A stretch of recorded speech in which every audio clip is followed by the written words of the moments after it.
Hello, welcome to Liverpool FC Journal. I'm Owen James. This is your Liverpool news update, guys. Obviously, please, if you've just found the channel, hit that sub, ring that notification bell, help the channel to keep on growing, guys.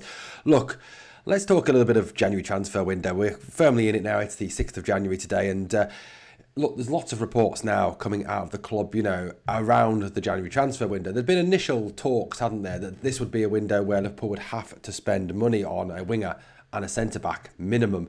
There was lots of talks around that. However, numerous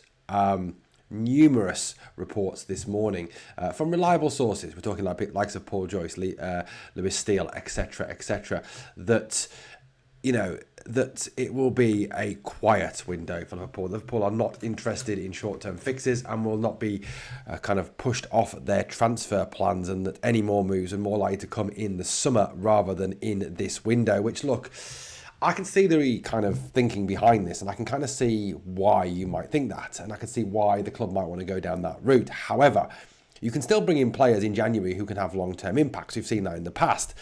And, look, I think we can all kind of recognise that we are desperately short of forward options at the moment, especially with Alexander Isak out injured for the long term.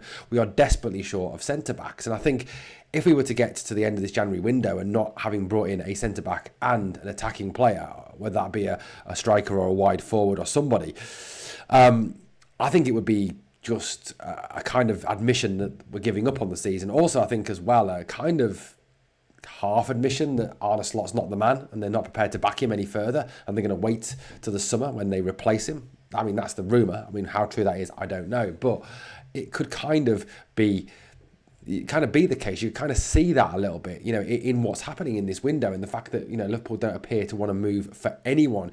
Yet our rivals appear to strengthen themselves. Obviously, Antoine Semenyo going to Manchester City after he reportedly got £180,000 a week from Manchester City, a fee Liverpool weren't prepared to pay. Look, we are signing people, these 17-year-old defenders, ones for the future. I mean, great, absolutely fantastic. It's brilliant. Look, it's great that they're obviously still investing in the academy. You've got to kind of say, is there any point to them coming? Because Arne Slot doesn't like young players. So, even if they are fantastic defenders, is Slot going to use them? I don't know. James Pearce, writing today, said that, that Rio and Gamoa is a big part of Arne Slot's plans, as is Trey Naoni, hence why they won't be allowed to leave on loan, which I think is just a load of horseshit. I mean, James Pearce writes the biggest load of crap I've ever written. I mean, the guy is just a joke. He is a propaganda piece for the club. We know that. And I take everything that James Pearce says with a massive pinch of salt because of that biasness and that fact that he is just a club mouthpiece. So Ndiaye and Noah Dawike, I think the guy's called, the young Austrian defender, both of them 17. I think Ndiaye turns 18 today. Both would go into the under-21 academy squad, both not players for now, players for the future. And apparently Nalo, the poor lad who got sent off twice, would go out on loan if that's the case. But look, great that they're buying these young lads, but it's not what we need at this moment in time. We need players to go straight into the first team who can hit the ground running, so as to speak. I mean, especially the centre-back area where you've got Ibu Konate, who is all over the place, Van Dijk, who is not the Van Dijk of the past, Leone, who's gone for the season, and Joe Gomez, who a slight strong wind and he breaks his leg, or injures a muscle. So, I think we've got to look at options there. Now, obviously, Mark Gay is the one that everyone kind of wants, bar that woke idiot on the Anfield rap. Gay's a top-class defender, absolute superstar. Despite, obviously, his questionable religious views, allegedly, although I've got no issues with Gay's views. In fact, I fully support them. At the end of the day, Gay would be a fantastic buy. He would come in, and I think he would improve this centre-back room massively. I think he would go straight into the starting 11.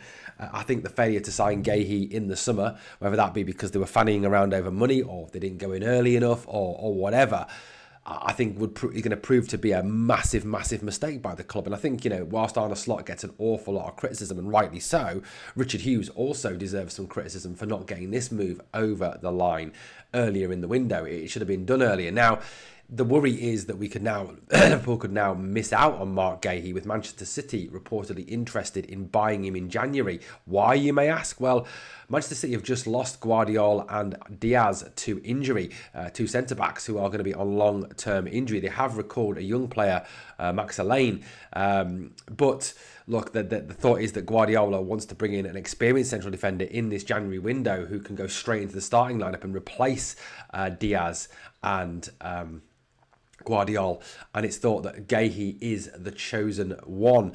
Now, apparently Palace are looking for a fee similar to the 35 million Liverpool offered in the summer, despite the fact he has only 6 months left on his deal. It's like I've always said, though, January is a seller's market. You can pretty much shaft anyone you want in January. Manchester City, to them, I suppose, 35, 40 million is nothing. It is pocket change for a club, that has as much money as they do. So it is a real worry that we could lose out on Guéhi. And I think, if Liverpool can see this happening, they need to move now, and they need to move quickly to beat off Manchester City. To lose another player to City would be just ridiculous. After obviously Semenyo going there, to lose Guéhi as well would be just awful. Generally, a bad move by the club, and somebody would need to, I think, have a word with Richard Hughes and Michael Edwards about this incompetence, because Guéhi would, like I said, would be a massive step up on Konate and a big step up on Virgil this season. So it is a slight concern there that we could lose Guéhi to City. There's been talk in France, some of the French publications, that Liverpool have looked at Charlie Cresswell, the former Leeds United defender, currently with Toulouse, former England under-21 international. Again, I'd pour a bit of cold water on this one. I think it's up there with the Joel Ordonez that turned out to not be as valid as we first thought it was. Why? Because Liverpool apparently, according to sources close to the club, turned down a move for Ordonez because they didn't want another young developmental prospect. That is Leone, apparently. Cresswell would, I think, fit into that kind of bracket. Now, apparently Liverpool are not the only club looking at him. Apparently Newcastle are also taking a look at him, and Villa as well. Look, Cresswell's a good defender, don't get me wrong, but I don't think he represents a massive step up in quality on what we've already got. And I think, if you compare him to Ordonez, he's not even in the same class as him. If you compare him certainly to Guéhi, he certainly went nowhere near Mark Guéhi's level. So I'd certainly pour a very massive amount of cold water on that one. I think that's a lot of just French football making stuff up for clickbait and making stuff up to get English football fans interested in possible moves for players. The other one that was going around at the moment, obviously, is around a winger, Yann Diamonde, the RB Leipzig winger, young, up-and-coming, talented winger, very, very good footballer. Very, very highly regarded indeed. Now, apparently he is someone who has interested Liverpool, and Liverpool have taken a look at. Currently at the Africa Cup of Nations, obviously, with the Ivory Coast, so makes doing a deal a little bit more tricky, shall we say, because once when a player's out there and he's in tournament football, getting into him, talking to them is difficult. He'd be available for around about £40 million this season with RB. He has played 14 games for them, scored 6 goals, 3 assists, 9 goal contributions in 14 is pretty good, considering he's played only 67% of their starting 11s and 66% of their starting minutes, yet has a 31% goal participation rate. In the German Cup, made 2 appearances, 1 goal, 1 assist, so 2 goal contributions in 2. Again, a pretty good record. This is a good player. He's got 7 caps and 2 goals for his country as well. He's quick, he's tricky, he's strong, he can play either side. Again, a very, very good footballer.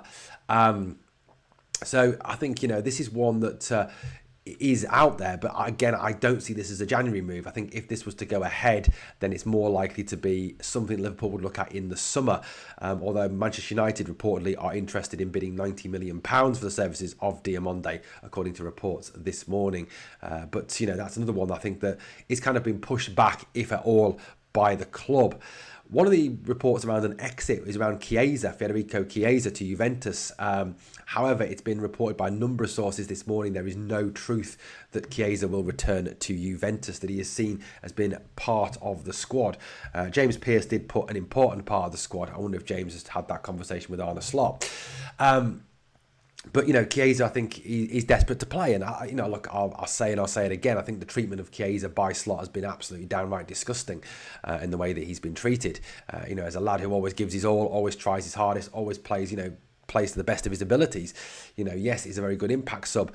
I think that the unlikelihood Liverpool are to move him on in January is that because the fact we just don't have any forwards at this moment in time. The options are so slim with Mo away, Alexander Isak injured, Rio clearly not trusted by the manager. you've got a situation where Chiesa has to be part of the plans, even if Slot doesn't trust or like the player. So, that one has definitely been poured cold water, and I think Chiesa will be gone at the season's end. I don't think he'll stand for much more of what he's had to put up with at the club. Who, like I said, his treatment's been absolutely disgusting. I think we're going to come out of this window with probably nobody signed, and I think that is a bad move by the club, a really bad move by the club. For me, a centre-back and a winger are absolute musts. I'm not expecting the club to go and spend a massive sum of money. I'm not asking them to go and spend 200-300 million again, or to buy 4, 5, 6 players. I just think address your needs. And a failure to address your needs is negligence. And that's what Richard Hughes and Michael Edwards are showing in this instance. Guys, let me know your thoughts in the comments. Thank you for watching the Liverpool FC Journal. Please obviously like, comment, share and subscribe, and I'll catch you on the next one.